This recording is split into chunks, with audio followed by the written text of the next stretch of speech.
I'm currently working on hiking all the trails listed on the Great Smoky Mountains trail map, somewhere around 850 miles. This trip's hikes in the Greenbrier area will certainly help me towards my goal. As you saw, if you watched my last video, I headed out early to get to the Greenbrier area. And after hiking about 1.5 miles out and back on the Indian Creek Manway, I headed on down to the trailhead for the Brushy Mountain and Porter's Creek trails.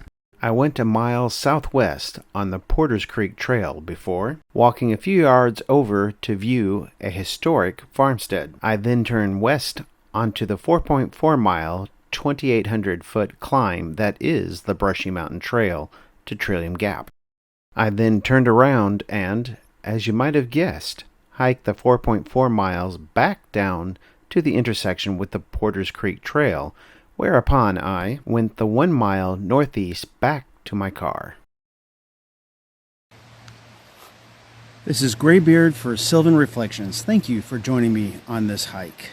I had originally intended to do the Ramsey Cascade in the morning, but since they closed the road for gravel, just my luck, it just turned out that way. I did that earlier trail by the Ranger's cabin, which is, it's a beautiful little trail. It's not on the maps, but it's pretty.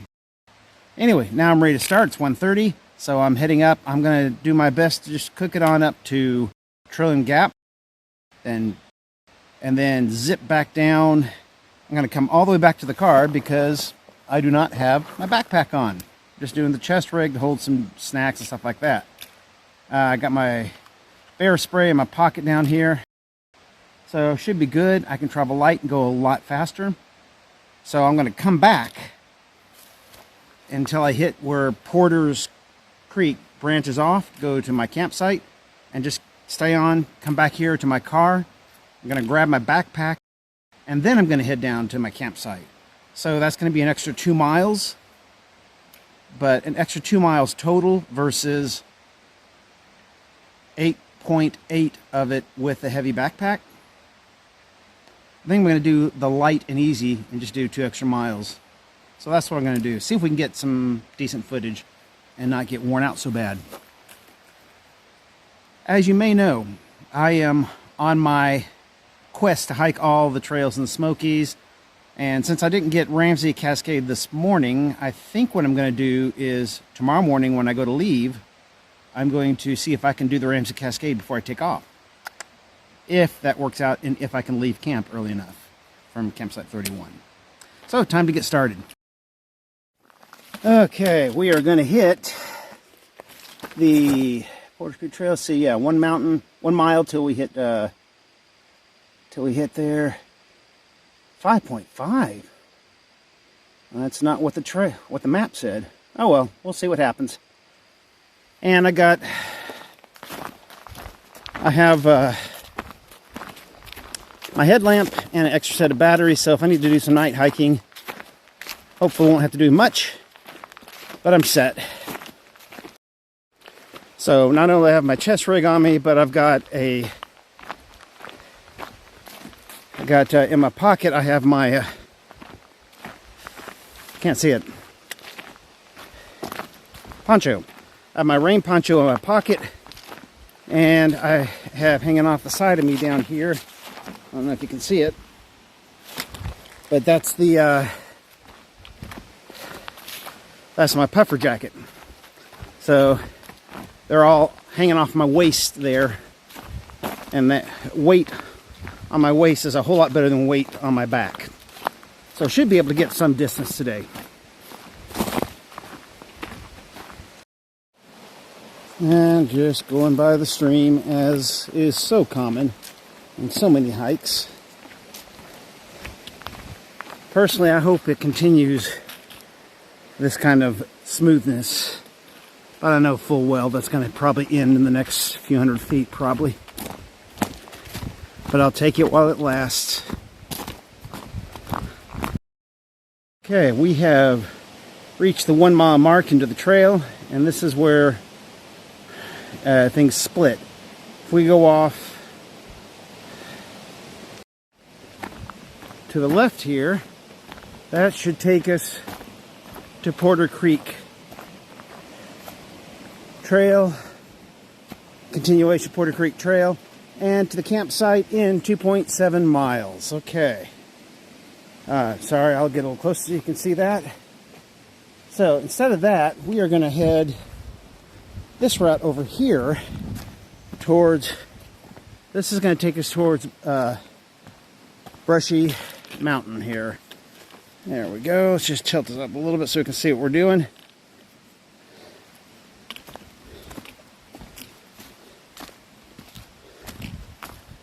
There we go. This is where that little gravel road that serves as a trail for the first mile ends. Makes a nice little loop. From here on out, it's actual trail. And for the days I used to do mountain biking a lot more often, I'd call it single track.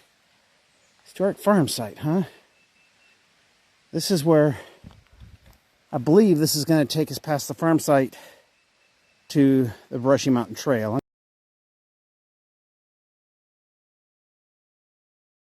I'm going to check that on my GPS real quick. It says historic farm site, and I just realized I'm going to be a little light on water.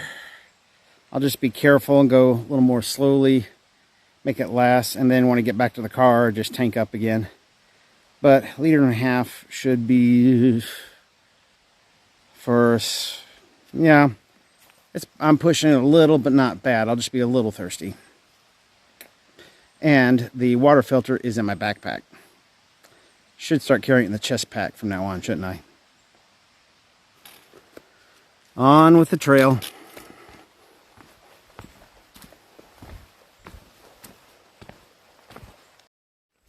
Wow. It didn't take long to get here. About 100 feet past it. There it is. Man, that has seen better days. Wow.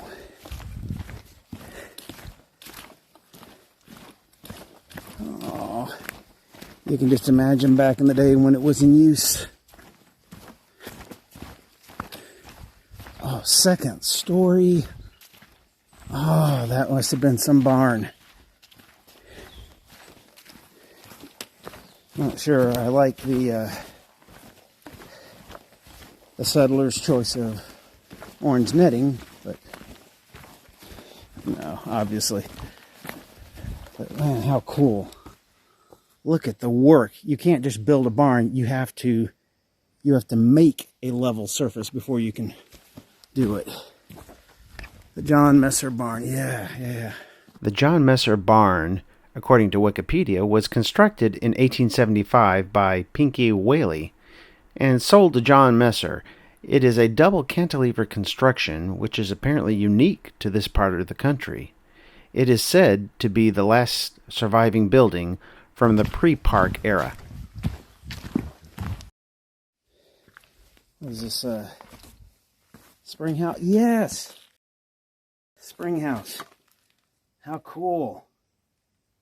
I know it's not the best lighting, but you can see the water flowing through there. They dam that up or dig that out and have all kinds of water available whenever they want. That would have been cool. Oh, look at this.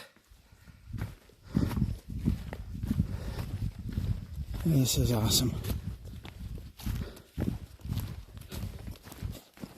Yeah.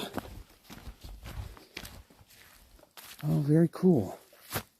From what I've heard, David Chapman, Harvey Broom, and Carlos Campbell, some of the most prominent people responsible for getting the Smoky Mountains established as a national park, convinced the National Park Service director to grant a special use permit to build this cabin for the Smoky Mountains Hiking Club. It was used from the mid-1930s till 1981. Awesome. There we go.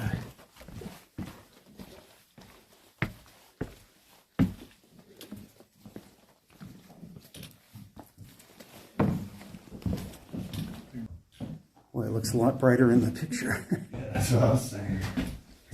Oh, and another fireplace. can see the bunks. Oh, man, that'd have been cool. As you can see right here, this is the trail that we're going to be taking. It says Trillium Gap at 4.5. That's about right.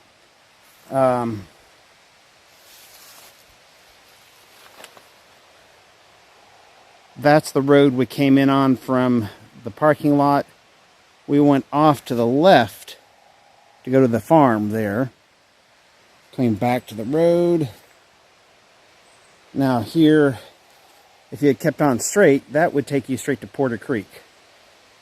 But we are going to go on this one. They're just...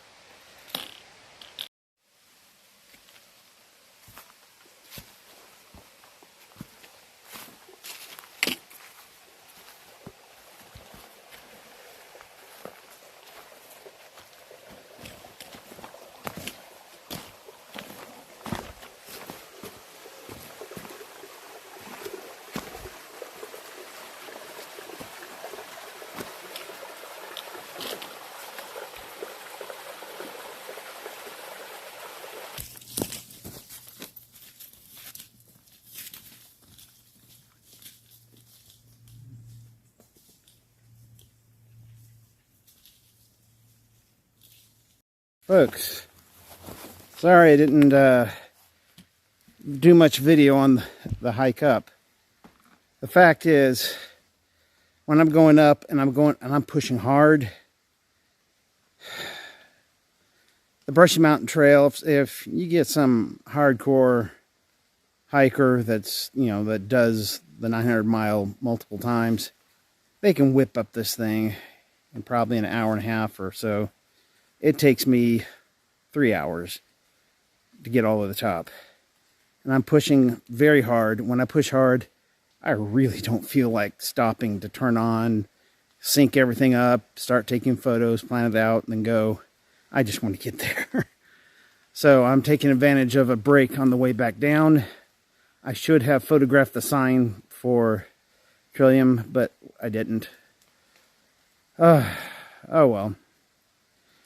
That's all right. Next time I'm up at that area, I'll photograph it then. Anyway, let's see, it was 4:30, 40, something like that when I was up there. And I am trying to cook it back because the poncho that was in the Ziploc inside my pocket made it nice and slippery. So as I was taking steps, it ends up pushing it up and out of the pocket, and it's somewhere on the trail. So I'm trying to keep an eye out for that on the way back. And I'm trying to push it so I can get there by dark and see it along the way and get to my car before dark. Take a half hour there to recuperate, get some more water that I've got there, you know, just really tank up. Then get ready and just do a night hike into campsite 31. It's only about 3 miles, so that won't be so bad. Okay, well, back on down the trail.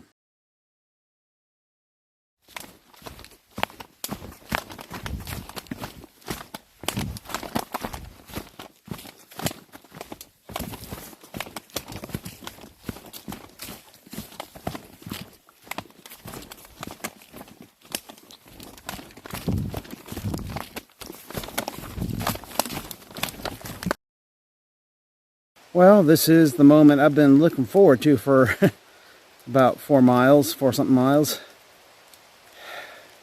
And finally it has arrived with about an hour of daylight, almost an hour of daylight left. Well, probably less than that with the overcast. As you can see here, we have reached the point we started at way back when. Man, 4.5. I'm going to come over here, sit down, drink some water. A little go gel. Then I'm going to head back to the car to get my pack. And when I get to the car, I'm going to relax for a while.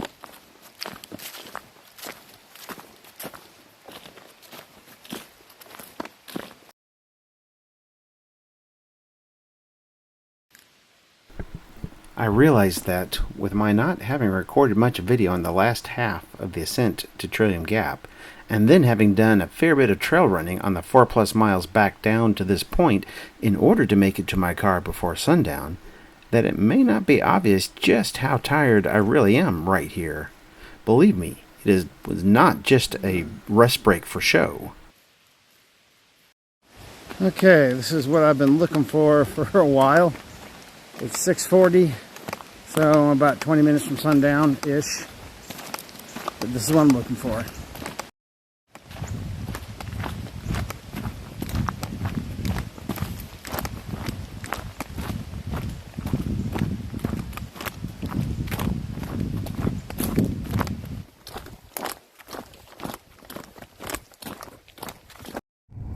I'm too lazy to get out the flashlight, so we'll do it this way. Well, I'm back in the car. After, it's 4.4 or 5, something anyway.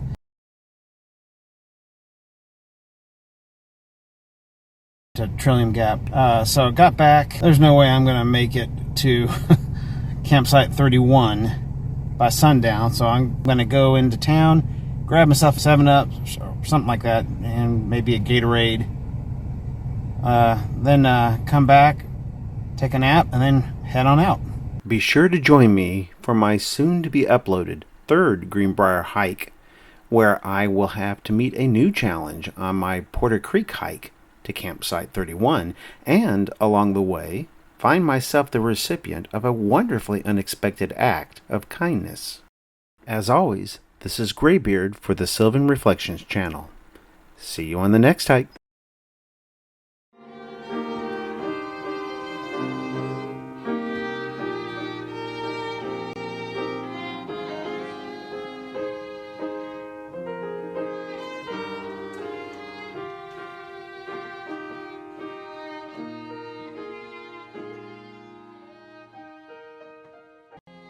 If you like this video, please consider clicking the like, subscribe, and notification bell.